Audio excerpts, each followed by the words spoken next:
Good afternoon, everyone, and welcome to our webinar, Preventing Fatigue and Burnout, our latest health and wellbeing webinar in conjunction with the IMechE.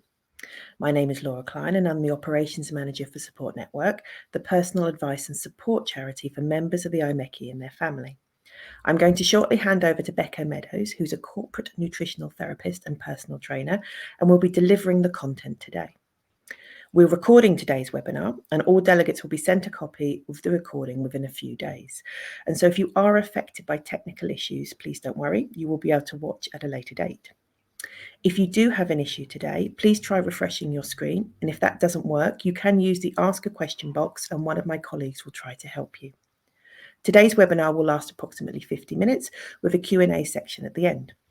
You can ask any questions you have, again, using the Ask a Question box. These are all private, and we will try to raise all questions at the end of the session.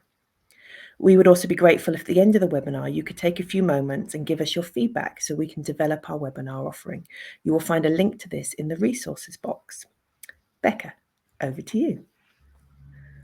Brilliant, Laura. Thank you so much for that introduction. Let me just start by sharing slides, and in a second, hopefully, Laura can confirm. Brilliant. That we have those there. Yep, they're up and running. Brilliant. Thank you very much. So good afternoon, everybody, and welcome to this session, Preventing Fatigue and Burnout. My name, as Laura's already mentioned, is Becca Meadows, and I am a registered nutritional therapist, personal trainer, and also leadership consultant. But I guess what perhaps makes me slightly more unique is that I come to this as a second career after having been an officer in the Royal Engineers in the Army for 15 years.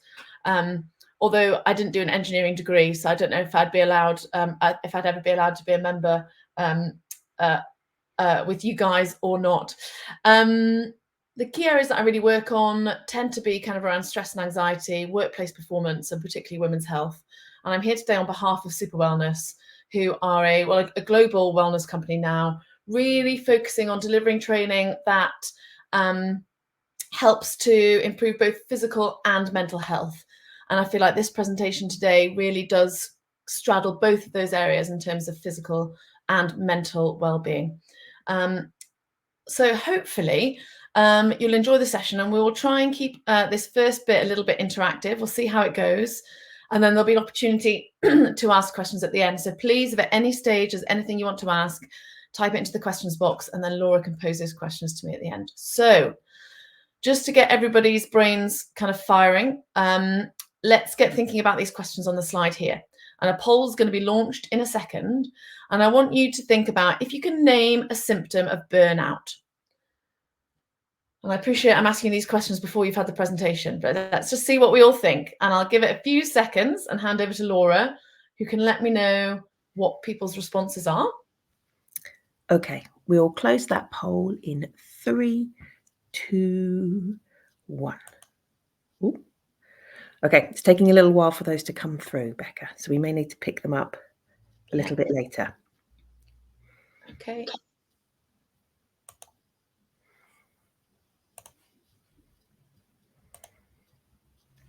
Yes, I suggest we pick them up at the end. Great, no worries.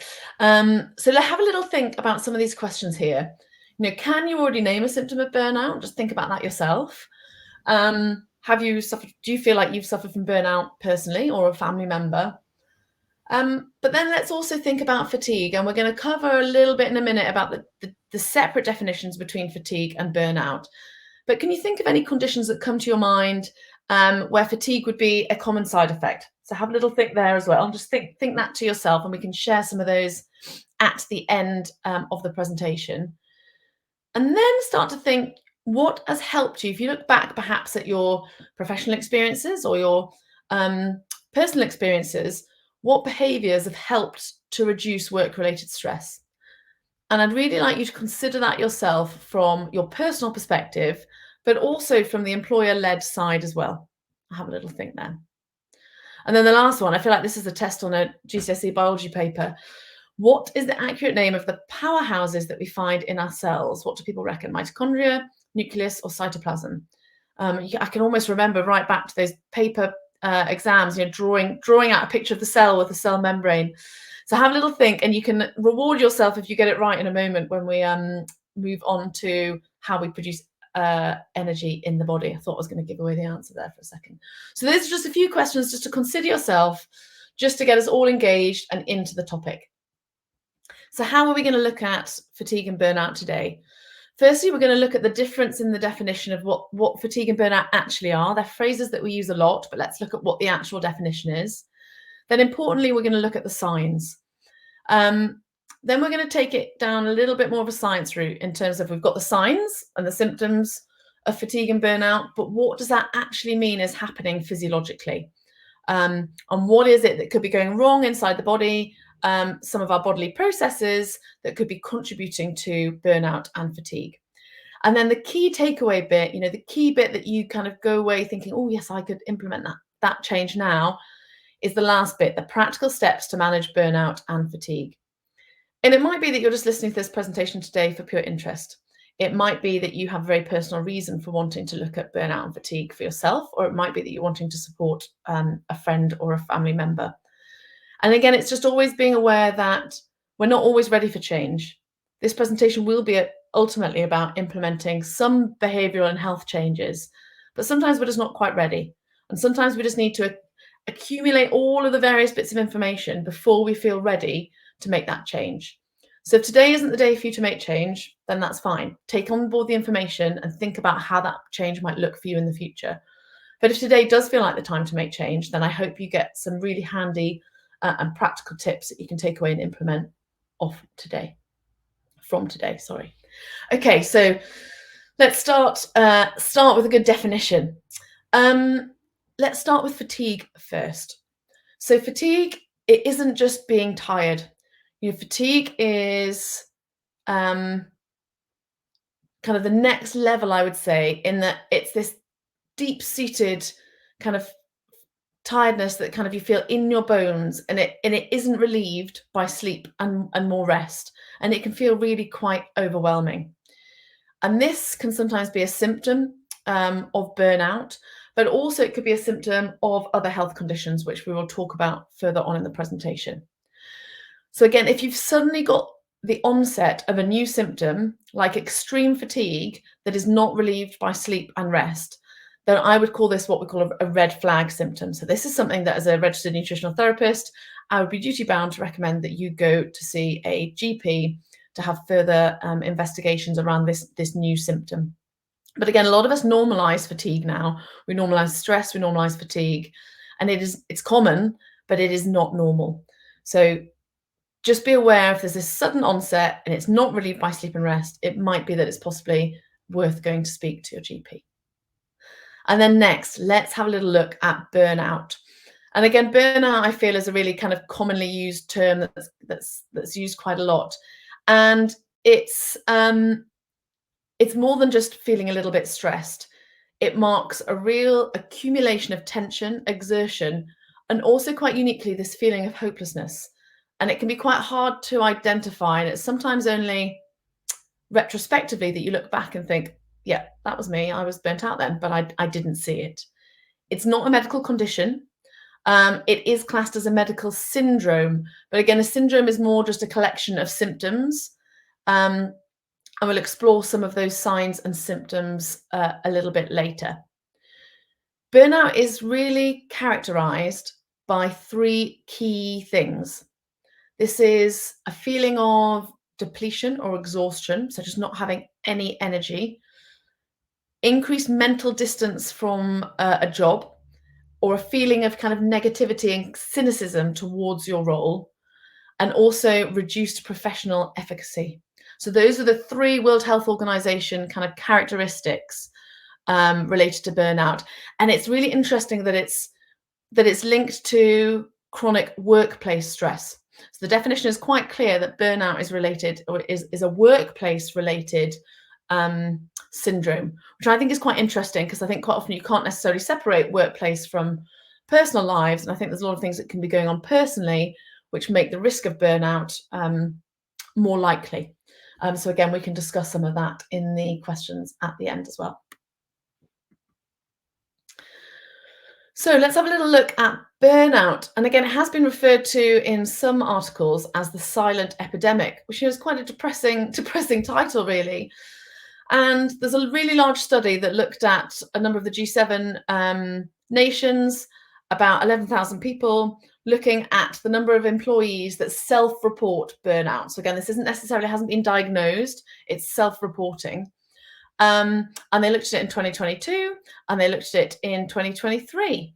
And I don't know, again, if anybody it's a bit of, it's not a game as it's not funny, but a little kind of mental challenge, I guess, is maybe have a little estimate of what you think those statistics are. What percentage of employees in 2022 in most of the G7 countries reported burnout? And just maybe write a little number down if you've got a notepad or a phone beside you. And then what do you think happened in 2023? Do you think that went up? Do we think that went down? And because I know the suspense is high there, let's have a look there. So 43% of employees reported burnout in 2022. Nearly half of employees. And then in 2023, that was a huge increase, up to 62% of employees across a population of 11,000. That's a really significant number there. And again, both of those dates being post-COVID, the advent of more flexible working, home working, my assumption before seeing those statistics would have been that I would have thought there'd be a slight decline in 2023. So it's really interesting that we've had such a huge jump. And also that younger workers are more likely to experience burnout. That isn't something that, again, I would naturally have assumed. Perhaps as a mother of two small children, my own biases assume that burnout is more common at my age, I would guess. So it's important to kind of, I guess, remove ourselves from that situation and see that at the moment it's the younger area within the workforce that are reporting higher rates of burnout.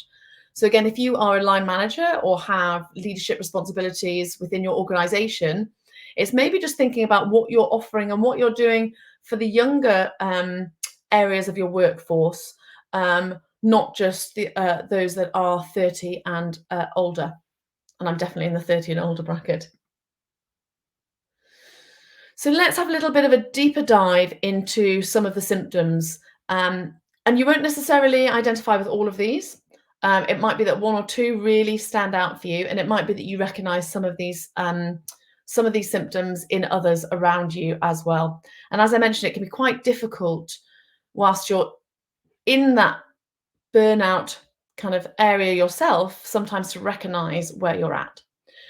So the World Health Organization diagnosis, again, breaks it down into these three different areas: physical, behavioral, and emotional. And it's not that you have to tick a certain number to kind of qualify as having burnout, but it's just being aware of these typical symptoms. So that could be, in terms of the physicality, is that feeling of fatigue, feeling of utter exhaustion that isn't relieved by sleep and rest. Lowered immunity, catching every single cough and cold that's going around, getting headaches, waking up with kind of muscle pain, not recovering well from exercise, so having delayed onset of muscle soreness, that pain you get after having gone to the gym for the first time in a while, not recovering particularly well from that, or you're noticing a delay in your recovery. And then a change in appetite both ways, either increased or kind of losing interest in food, and also a change in sleep habits. And again, this can go both ways in terms of sleeping significantly more or equally really struggling to get to sleep or to stay asleep. Then when we move on to the behavioral aspect, you can see here withdrawal from responsibilities. That could be at home or at work. Isolating yourself from other people, just not wanting to be around other people, perhaps finding it overstimulating or not wanting to develop those relationships. Procrastinating, finding yourself scrolling on social media or on through a magazine for ages because you just can't quite get your head into gear as to what you should be doing. Substance abuse, and taking out your frustrations on other people. And then finally into the emotional column that you can see on the end there. This is kind of mainly this loss of motivation, and that manifests itself in a number of different ways, whether that's you kind of seeing yourself as being a failure or suddenly having a huge amount of self-doubt or anxiety, but this feeling of helplessness, detachment, being quite cynical and negative towards perhaps your professional capacity, and also not getting any sense of accomplishment as well from work. So again, it might just be that one or two of those symptoms has kind of come up and you kind of think, oh, yeah, that sounds a little bit like me, or that's piqued my interest, or you can see those symptoms in other people. Now, let's have a little consideration as to, I'm just going to quickly flick back to Workcast, we're all good there, into fatigue. So we've covered burnout there in the terms of digging a bit deeper into the symptoms. Now we're going to dig a little bit deeper into fatigue, because fatigue tends to be a symptom of something else, of a different health condition. And as I've already mentioned, if you're suddenly experiencing significant levels of fatigue that is not relieved by rest or sleep, this is something to go and talk to your GP about. There are a number of different health conditions that you can see listed here. These are taken from the NHS website, 10 medical reasons for feeling tired. And a number of these would need confirmation or diagnosis from a medical professional and may need further investigation and treatment. So it's really important to get these things looked at. Don't normalize your symptoms or put yourself to the bottom of the priority list. You know, if today's the wake-up call that you need, maybe it's after this, it's that you need to book a doctor's appointment. And let's look at these conditions in a little bit more detail. So anemia, this is where you struggle to have the right amount of or healthy red blood cells that are working effectively to be able to carry oxygen to all of your body tissues. This tends to be traditionally associated with an iron deficiency. And the groups that are slightly more vulnerable to iron deficiency would be pregnant women, menstruating women, anybody who cuts out certain food groups from their diet, so vegans, vegetarians, more vulnerable to iron deficiency. Also, those who perform a lot of exercise, a lot of iron is used up in high intensity exercise. But you can also suffer from anemia, what's called vitamin deficiency anemia, which is where if you have a deficiency in folate or B12. So that's something that also tends to be checked if you go and have your bloods taken at a doctor's. And it might be that you're consuming enough B12, but your body isn't absorbing it properly. And that is known as pernicious anemia. And some of you may already suffer from some of these health conditions or may be aware of them already. Sleep apnea. So again, this is where your airways become restricted at night. So again, you're not able to breathe in sufficient air to get sufficient oxygen. Thyroid. So thyroid conditions can be quite complex, and the thyroid is a gland, butterfly-shaped gland in the middle of, I'm pointing to it here thinking I've got my camera on, a butterfly-shaped gland in the middle of front of your neck, which controls your metabolism. So it can be overworking, which we call hyperthyroid, or can be underworking, hypothyroid. And one of the key symptoms of hypothyroid would be this fatigue. It would also be struggling to control or lose weight. It would be particularly feeling the cold. It could be brittle hair and nails. It could be low mood. And again, this would be investigated further with a blood test looking at thyroid stimulating hormone in the first instance. Celiac disease. So this would be where your body can't tolerate gluten. Sometimes this goes undiagnosed for quite a long time because it doesn't always present with digestive issues that you tend to associate with celiac disease. So again, if you've got any family history of autoimmune disease, celiac disease, and or any digestive symptoms, always worth getting this tested. And again, this would be a blood test as well. Chronic fatigue syndrome. Again, no specific test for this, and it can be really difficult for doctors to diagnose because again, as a syndrome, it's a group of symptoms. But it will be also based on ruling out any other conditions. Diabetes, both type 1 and 2, can result in levels of fatigue, but also looking at some of the some viruses. So again, glandular fever, you can get that post-viral fatigue that actually lasts for a long time after the active infection. Depression, mood disorders, restless legs, and also anxiety. So there's a number of different reasons here as to why you might be experiencing fatigue.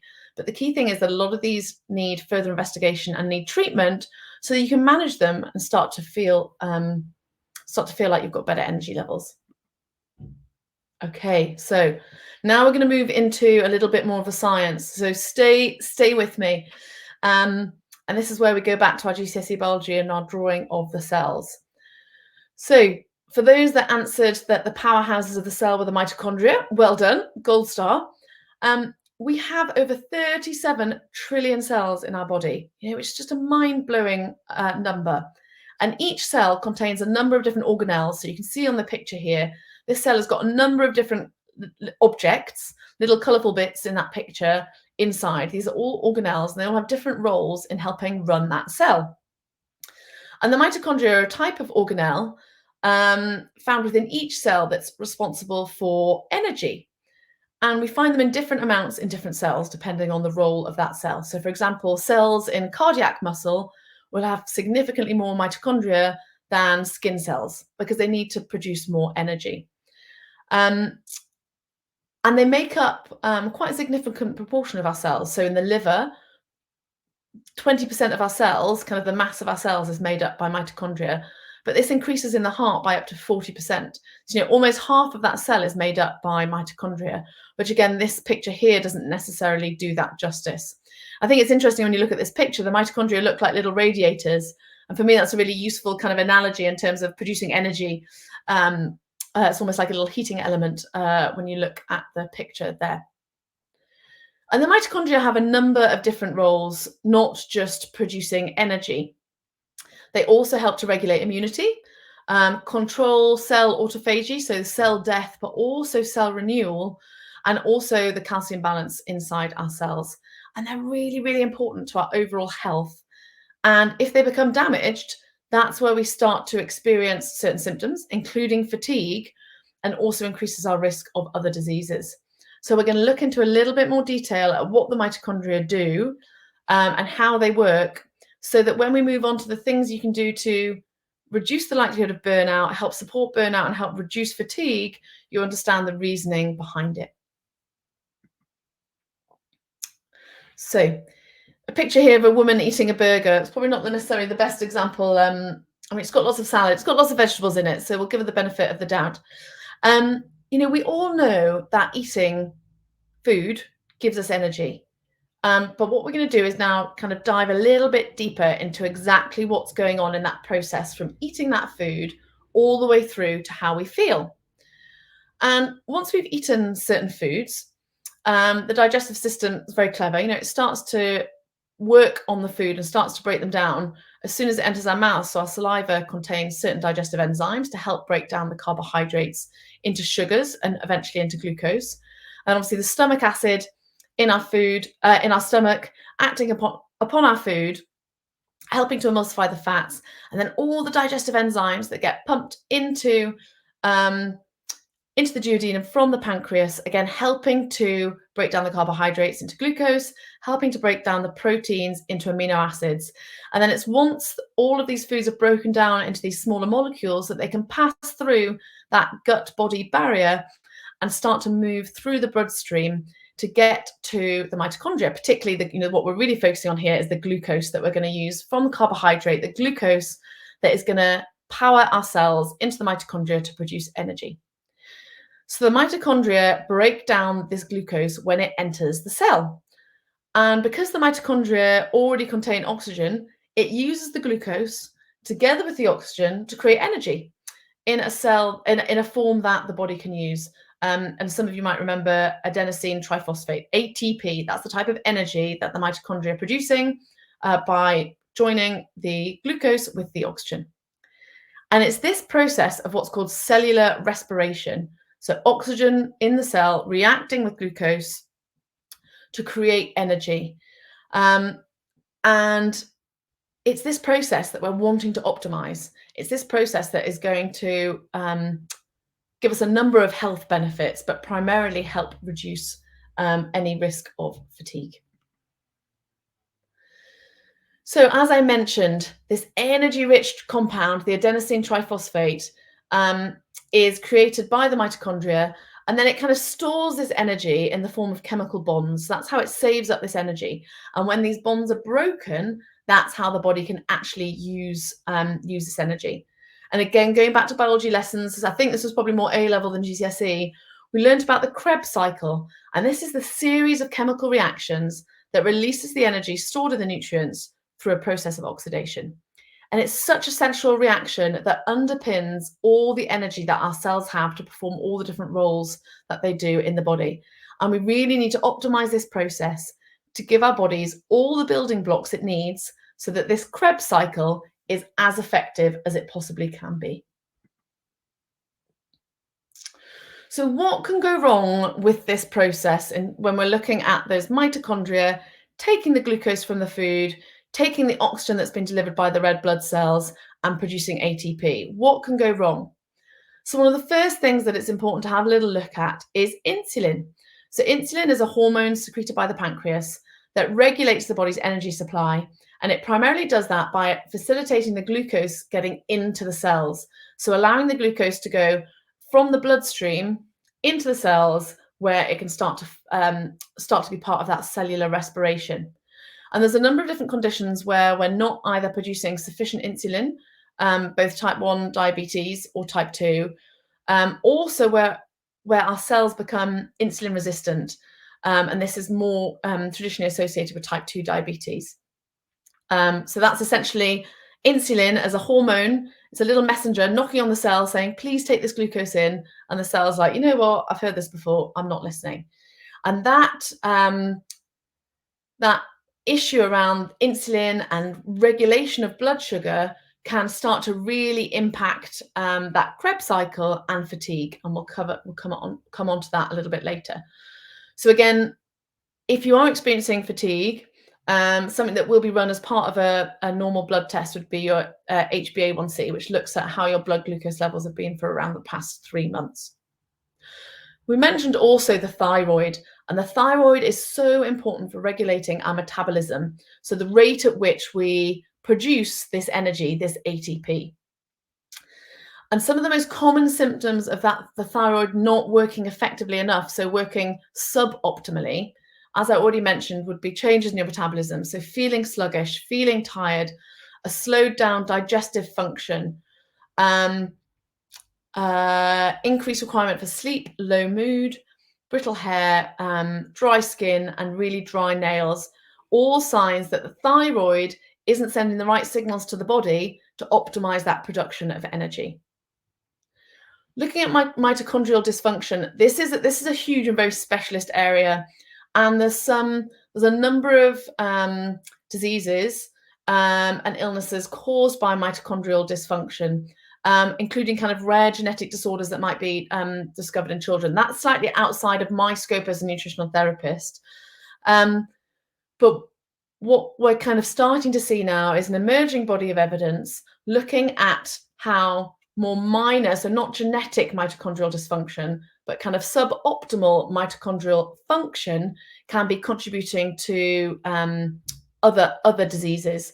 And one of the key areas that people are starting to look at that with at the moment is looking at that with Parkinson's disease. But again, the research is still quite early. And I've already mentioned what can go wrong. Post-viral fatigue, I think that's a phrase that we all know quite well now, especially post-COVID, is that the viruses actually injure the mitochondria, can cause long-term damage. And the body needs time to be able to repair and regenerate from those infections. So again, Lyme's disease is another really quite common one. And the main symptoms of that would be tiredness, loss of energy, headaches, and muscle and joint pain. So again, we always know it's really important if you get a tick bite, and especially if it gets that red bullseye mark around it, is to get to the doctors. What else can go wrong in terms of mitochondrial function? So sleep is absolutely essential in recovery and repair of all tissue in the body, but also, and most importantly for this presentation, our mitochondria. So whilst you're asleep, your body is restoring and repairing all of the damage from that day. So it's really important that we prioritize sleep. It sounds so simple, but it's something that so many of us don't do. And there may be kind of very good reasons for that, whether that's kind of caring responsibilities, young children. It might be that shift work really impacts your sleep, or that you suffer from insomnia. But again, if you were going to look at anything today in terms of trying to help your resilience towards burnout, and before you get any new signs of fatigue investigated by a GP, is look at your sleep. And here's some kind of the top tips. It's keeping a consistent sleep schedule. That's going to bed and waking up at the same time, and that includes weekends. You can't kind of bank sleep and make up for an awful work week by kind of having lots of sleep at the weekend. Our bodies don't really work like that quite as well. Be really considerate of when you're having caffeine. Caffeine has an incredibly long half-life and quarter life. So you're wanting to probably look at trying to limit your caffeine intake kind of around 1 o'clock in the afternoon, 2 o'clock in the afternoon. I'd be kind of starting to think that that might be my cutoff and switching to decaf options or non-caffeinated, so decaf coffee or non-caffeinated beverages. And then also trying to write down and try and get it out your head of the key things that are stressing you out or keeping you up at night. Especially for the type of person who wakes up at 2 or 3 in the morning with a huge list of all the things that you haven't done yet, is to try and encourage that process before you go to sleep, whether that's a voice note on your phone, whether that's writing it down physically in a notebook that you keep beside your bed. Now, one of the main topics here, and the key thing that we have to look at, is the impact of stress. So our bodies have adapted incredibly to be able to keep us alive. So as a caveman, a cavewoman, if there was something that was going to be a risk to our life, we're about to be chased by a lion, a number of physiological changes would happen in our body that would increase our ability to fight or run away. And these physiological adaptations are exactly the same in our bodies now, whether there is a real threat, like a lion chasing us, whether it's a work presentation, whether it's about to miss a bus. There's acute, short, sharp moments of heightened stress, but they're exactly the same with chronic stress. And whilst we need those physiological responses to keep us alive in moments of real danger, and those can be beneficial to the body, what we start to see is the negative impact, what's called the allostatic overload, the wear and tear on the body and the brain that results from this chronic stress. So this chronic expression of these physiological adaptations that keep us alive when we're being chased by a lion, but actually start to do us harm when it's all the time. What I think is also really fascinating about the stress response is that the same physiological changes happen in the body, whether that stress is real, perceived, or remembered. That's incredible. The stressor doesn't even have to be there. The lion doesn't even have to exist. The thought of the lion or the memory of the lion is sufficient to cause the excretion of our stress hormones, adrenaline, and then cortisol, which triggers our body to cause these physiological changes. And there's a number of different stages of stress, and our Stress Buster presentation kind of covers those in more detail. But burnout can often be the result of kind of reaching one of the final stages of these levels of chronic stress.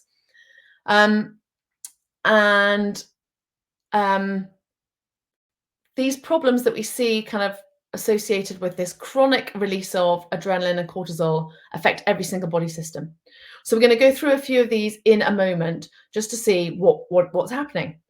So interestingly, chronic stress decreases mitochondrial energy production, increases the capacity for the cells to make energy, and it actually alters the shape of the mitochondria in our cells, which I find really fascinating. Equally, within our immune system, short, sharp moments of stress promote our immune system and actually enhance it. So that might be where we need a defense against a certain pathogen for a short period of time. However, chronic stress uses the same mechanism but causes the opposite effect and actually can suppress immune function. For our metabolism, what we see is that with chronic stress, we start to see an increased amount of insulin resistance. So again, where our cells are just ignoring the message from insulin to store the glucose in the cells. So again, depriving the cells of one of the key components for producing energy, and also increased risk for cardiovascular disease. So it's really important to consider the long-term impact of chronic stress on the body, what cortisol and adrenaline are doing, not just to our metabolism, not just to our immune system, but also to the mitochondria in our cells, the very kind of the key component in producing energy.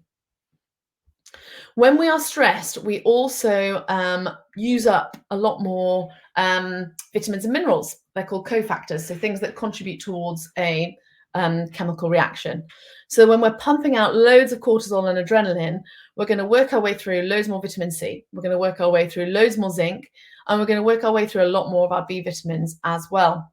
So it's really important to consider replenishing, and we're going to cover that in a minute, some of these micronutrients, these vitamins and minerals, because our body's just using so much more of them.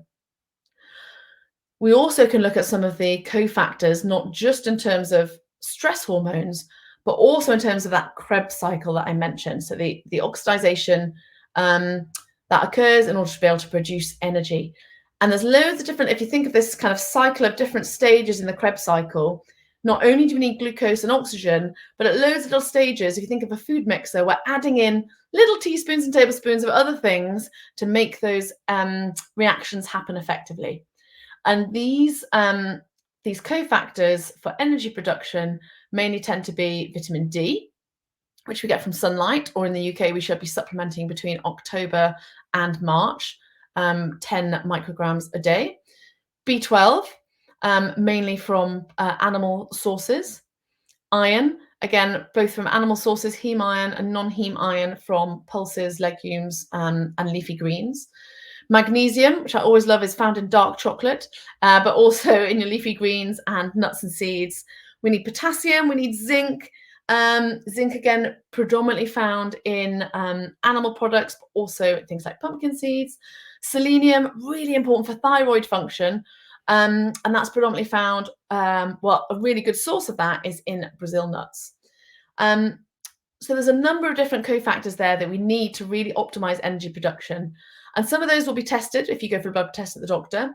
But also if you're suffering from digestive issues, you're not going to be absorbing those effectively from your food. So it could be that not also you look at supercharging your diet, but you also look at addressing gut health so that your body's actually able to absorb all of those good cofactors and nutrients that you might be eating. Right, so now let's move on to the key bit here in terms of what you can actually do. And this is by no means an exhaustive list to prevent fatigue and burnout, but it might just give you a few ideas or a few ways of getting started in terms of starting to make a little bit of change. And again, we're looking mainly at kind of preventative measures. So this is things that we want to kind of be doing in advance, really, to prevent us falling into burnout.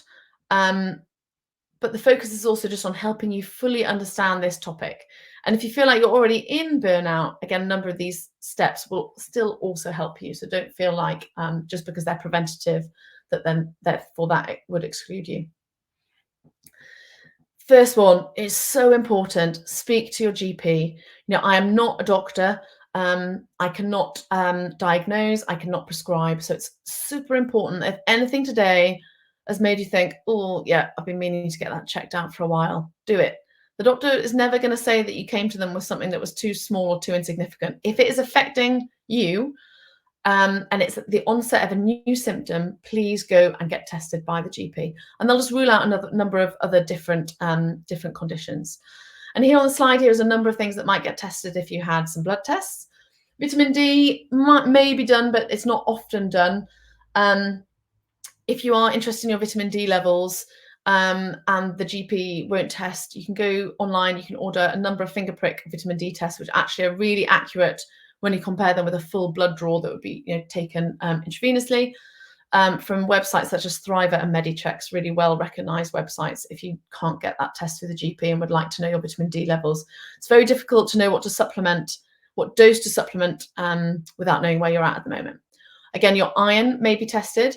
Be really careful about supplementing iron before having an idea of what your iron levels are, and then discuss those with your GP. Folate will be tested, B12, thyroid hormone, that thyroid stimulating hormones, that's released by the pituitary to tell the thyroid how much or how little of the active hormones to make. And if that TSH was out of normal ranges, that would kind of spur on the GP to do a number of additional tests on your thyroid.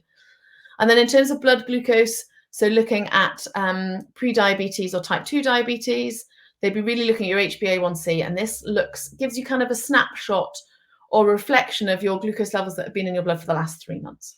So they're the type of things that you might expect that the GP might look at should you go and mention that you are suffering from fatigue or potentially burnout. Okay, so what can we do about burnout? Many of the things that are mentioned on this slide here are, it says work specific, but to be honest, I think they apply to all aspects of our life. And I think the key one to begin with, and often the most difficult one here, is telling somebody how you feel. You know, admitting that you don't feel great, and admitting that you're not managing to juggle everything can feel quite personal. It can feel quite raw, and it can feel like it makes you quite vulnerable. But people don't know to help you. You know, they don't know what's going on inside your head. So until you tell them how you feel, it's very difficult for people around you to know how to support you. And I think, again, if any of my loved ones or any of my colleagues opened up to me, I'd be so grateful that they trusted me enough to be able to talk to me about it. And therefore that I knew, hopefully could then start a conversation of how I could help support that individual. So people will want to help you, but you have to open up first. Find balance in your life. Gosh, that's another phrase that's overused, isn't it? Just find some balance in your life, as if it's that easy. And I think it's not necessarily about searching for this kind of, it can sometimes feel like a bit like a unicorn, you're searching for balance, but it's being able to take yourself in and out of stressful moments. So I prefer to think about this, instead of finding balance, which can feel often unachievable, it's about achieving this oscillation between stress and rest. So recognizing that life is going to have stressful elements. You're never going to be able to get rid of all of those, but it's how we move between that stressful moment and then how we take ourselves out of that. I don't know if I've got the book. I haven't got the book beside me. There's it's quite an old book now called The Corporate Athlete. But it's an oldie, but it's a goodie. And it talks about this ideal performance state, a bit like an athlete. And key thing about how an athlete competes and puts themselves into stressful occasions is that they also rest, they recover, they train for stress, and then they put themselves back into the competition. And it's funny how I think when we're not professional athletes and we're just in employment, we don't consider ourselves like that. But actually, exactly the same analogy applies. So instead of balance, if that feels like, I don't know, that just doesn't sit comfortably with me, that term, it's this oscillation between stress and rest. Creating meaningful relationships, you know, being sociable, making connections with people at work and people outside of work. And also limiting contact with negative people, that can be really difficult. So maybe it's firstly having a look at who you think is having a negative impact on your life. And can you prepare yourself emotionally for time around them? Because again, some family members or close friends, you're not going to be able to limit contact with them. Or could it be setting boundaries with some of those more negative people that you have in your life? Be prepared to say no to people. You know, that feels so empowering and really refreshing. Be prepared to say no, but also having a purpose and having meaning and feeling aligned with your meaning. And if you don't feel like that's possible through your work, is there some way that you could align with a cause or a community or volunteer that would give you that feeling of value? Taking a break from technology, I think it's really only starting to emerge now, the long-term psychological, emotional, and physical impacts of extended screen time and exposure to technology. And maybe nourish your creative side. It's funny, at school I was always told I wasn't the creative one. It's funny how we get labelled, and it's kind of taken me now to my mid to late 30s to feel kind of allowed to start to explore a more creative side, because I was always told when I was younger, you know, you're not the creative one. So actually we've all got a creative side, and maybe it's just allowing yourself to explore it a little bit. So there's a few little work specific approaches there. And then mitigating stress. Again, I prefer to think of this in terms of managing stress, because a lot of it can't be mitigated. We mentioned that the mitochondria can react to this chronic stress. They react to the constant drip of cortisol and adrenaline and reduce their function and also change shape, so preventing optimal function there as well.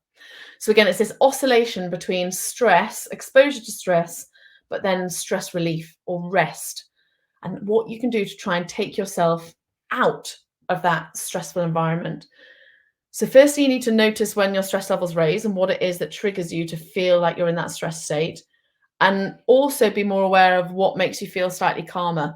and then think about how you can take yourself more quickly from one to the other.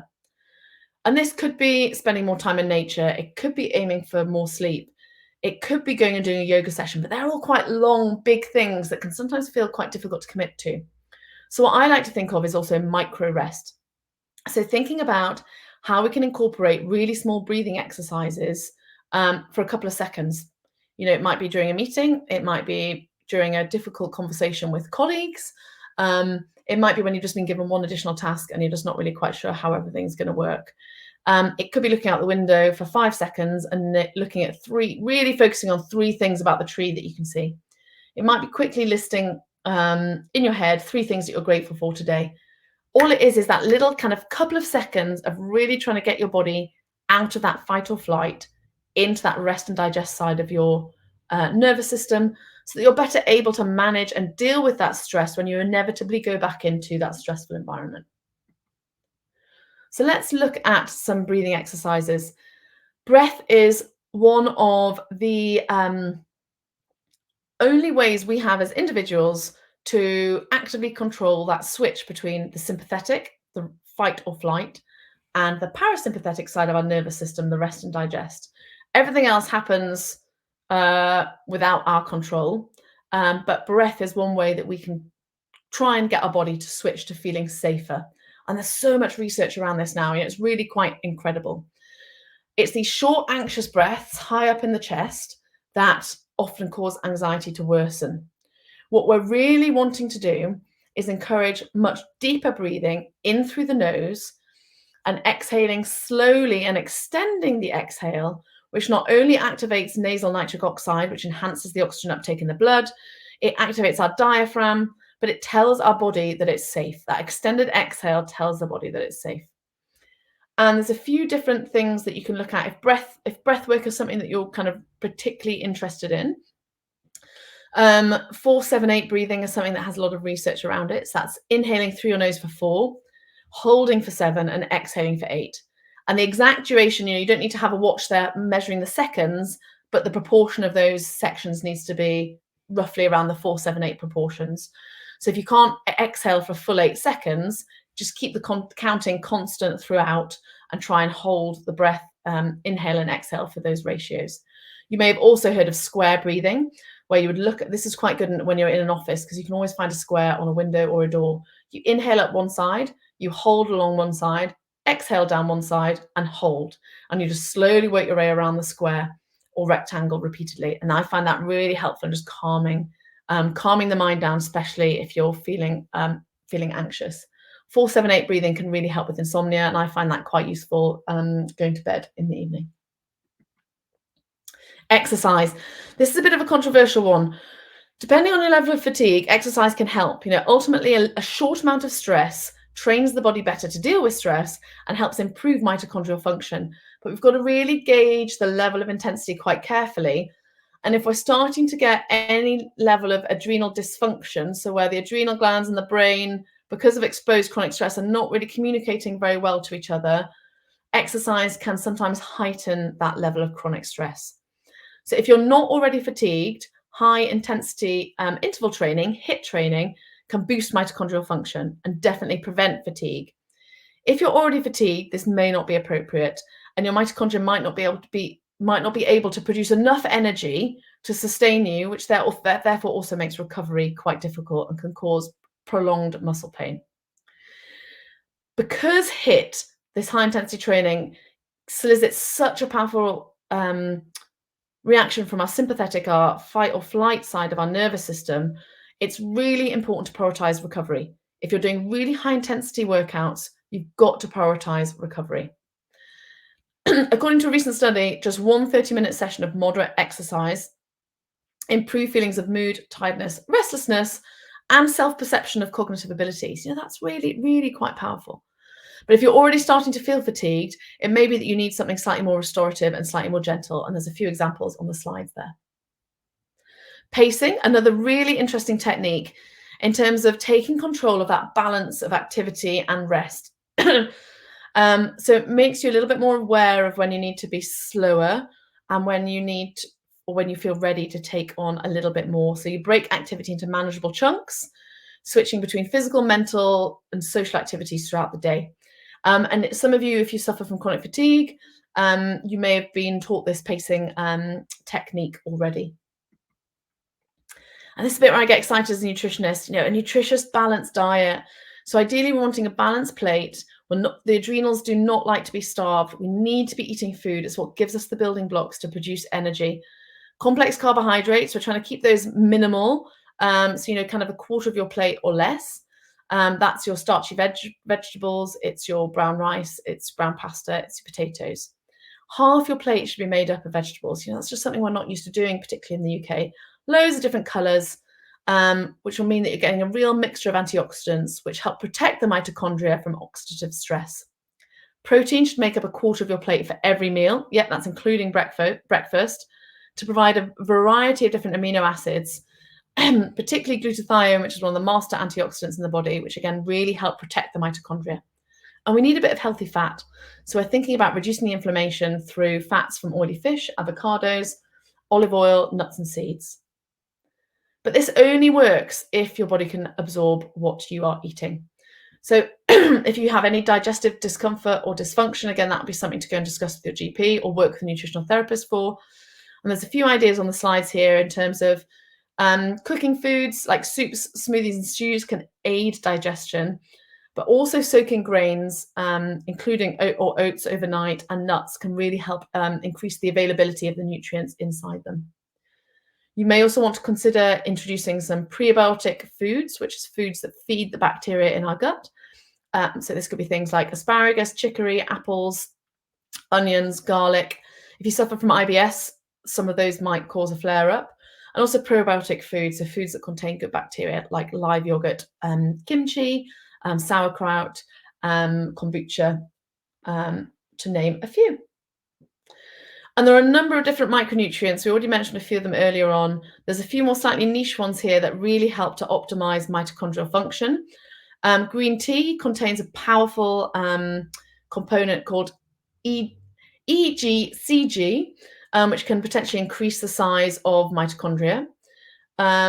Foods rich in alpha lipoic acid, ALA, so looking at beetroots, tomatoes, sprouts, carrots, organ meat's an amazing source, and also foods rich in B vitamins, particularly animal products, but also nuts and seeds. And they all play a really key role in optimizing mitochondrial function. Foods rich in carnitine, so again, an amino acid that you'll find in beef, chicken, also in asparagus. Food rich in CoQ10, broccoli, cauliflower, fish, lentils, meats, organ meats again. One of the most studied human supplements for humans in terms of supporting mitochondria. But again, discuss with a healthcare professional before you supplement. And we've already mentioned selenium and zinc. Again, in terms of supplements, really work with a healthcare professional before you decide to supplement to make sure that you're spending your money effectively. But there's a number there that might be something worth considering. It's really important that you consider any other medications that you might be on, either prescribed or over the counter, to check that there's no potentially harmful interactions between these supplements. And then you want to be making sure that you're taking them in the right safe dose. And that they're in a form that the body can absorb. And again, just be super careful with iron, particularly if you don't know what your personal levels are from your blood test. Things to be slightly cautious of, and this is going to be controversial, fasting. If you are stressed, fasting can elevate your cortisol. Some people swear by it, other people, it will make you feel a lot worse. So see how you feel, and if it doesn't feel good, don't do it. Ketogenic diet can also not be great if you're already feeling fatigue or signs of burnout.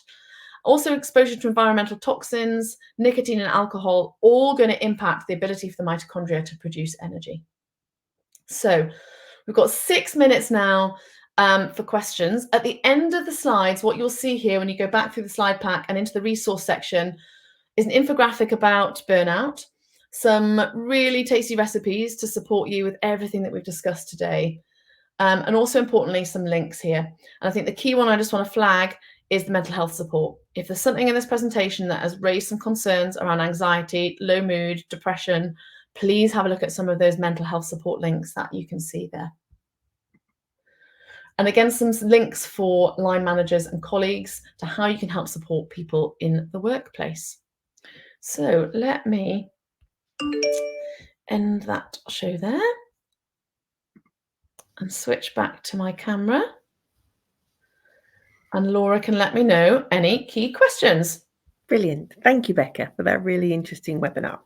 So whilst we give people a second to write in their questions, I think we could go through the results of the polls. If you Great, that'd be brilliant. Yeah. So I think the first question was, can you name a symptom of burnout, wasn't it? It was, yeah. So then answers we've had to come through were exhaustion, lost appetite, emotional disconnection from responsibilities, brain fog, sleeping more, no motivation, professional fatigue, and anxiety, anger came through there as well. Brilliant, thanks, Laura. And as that really chimes, that's really nice that people picked out not just the physical symptoms, but also the behavioural and emotional. And that sense of detachment, I think, is something really important to focus on. So thanks for those. Thanks, everybody, for sharing those. Those ones. Then the next question was, could people name a condition with fatigue as a symptom? So we had answers including depression, inability to sleep, procrastination, brain fog, anxiety, overworked, under pressure, and ADHD also came through. Interesting, ADHD. That is a new one for me. I did not know that, so I will take that away and go and have a look at that as well. So thank you, whoever shared that.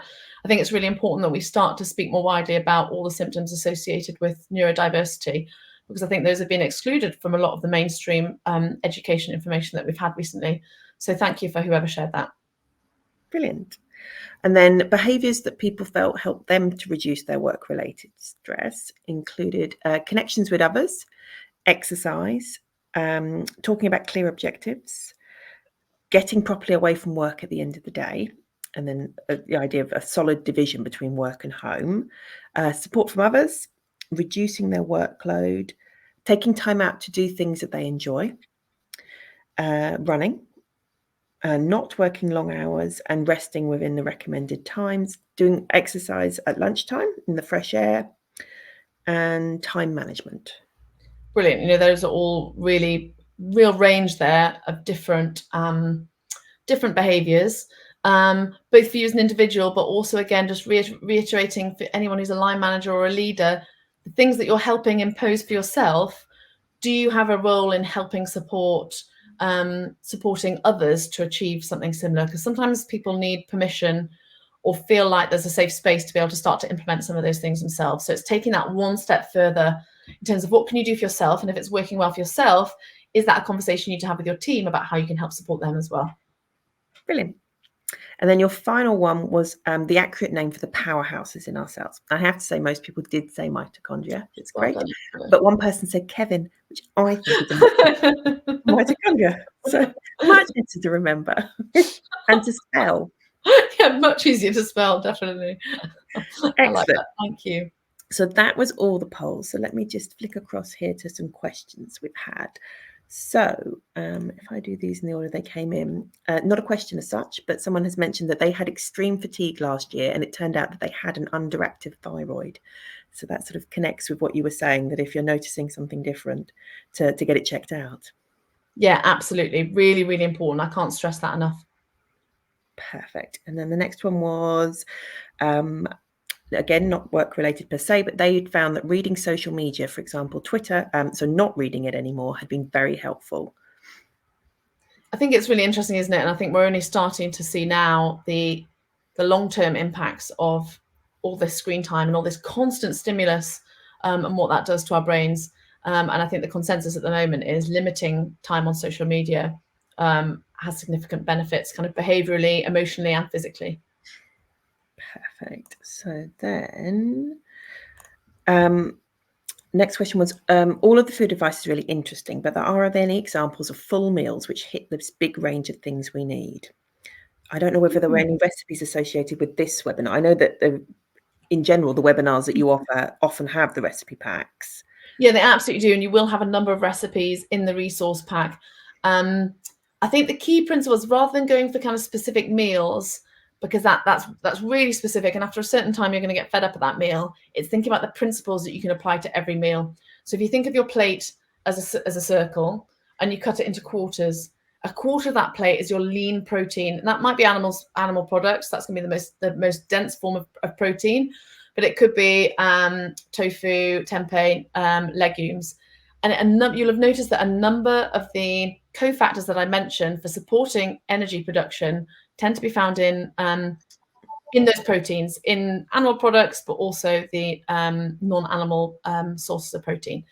Only a quarter of that plate, if not a little bit less, is your carbohydrate. And we keep that as complex as possible.